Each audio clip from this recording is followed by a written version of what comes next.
I've always tried to approach major decisions through an understanding of the available data. Responsible contractor ordinances protect taxpayers' investments in public facilities by establishing minimum training criteria for workers on projects that must go to the lowest bidder. None of us would hire a contractor to do work in our own home without knowing whether they had the training to do the job correctly.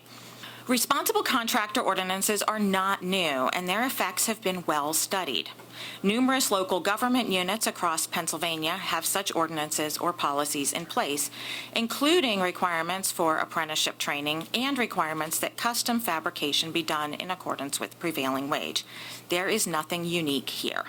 I think it's been brought up here enough times at this point that there's a lot of nebulous pieces of this puzzle that continue to generate more and more questions, and we can sit and talk about what they are. I think the die is cast about how this vote's going to go, but it really doesn't answer the biggest issue that I have, which is fairness. I want you to understand, I would be vehemently opposed to this, even if the tide were turned and it favored non-union folks against the trade unions. I want the fairest, straightest line we can between getting a project done and its completion, or started from its completion at an economical rate. This is the flawed ordinance. I agree with the folks that say we need to go back and look at the things that we actually can do and will do better to make sure that the workers are safe, that everybody is taken care of, and that we have responsible contractors. But this is so broad and so nebulous that I think that there's very little doubt in my mind that this is going to show a lot of flaws in the future. Current state legislation forces local governments to always take the low bid for large construction projects, as the legislature has not defined what responsible bidder means.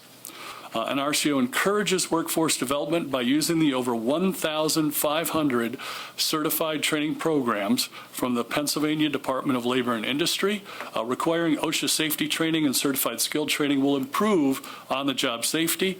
In Center County, we have an issue with construction worker deaths. I will name them now. Over the past 5 years, 5 construction workers have died on the job in Center County. They are Corey Eicher, 43, of Bellefonte, Pennsylvania; Adam Nauf, 40, of Curwensville, Pennsylvania; Anthony Lattertz of Hawk Run, Pennsylvania; Alexander Fries, 19, of Weedville, Pennsylvania; and the most recent one, Joshua Farkas, 42, of Westminster, Maryland. $250,000 are a tiny fraction of skilled labor projects in Center County. There are a total of nearly $1 billion of construction projects announced just by Penn State and Mount Etna Hospital over the last couple months, not covered by a Center County government responsible contractor ordinance for county government projects over $250,000. There are also substantial additional commercial and residential projects that are not covered by a Center County responsible contractor ordinance.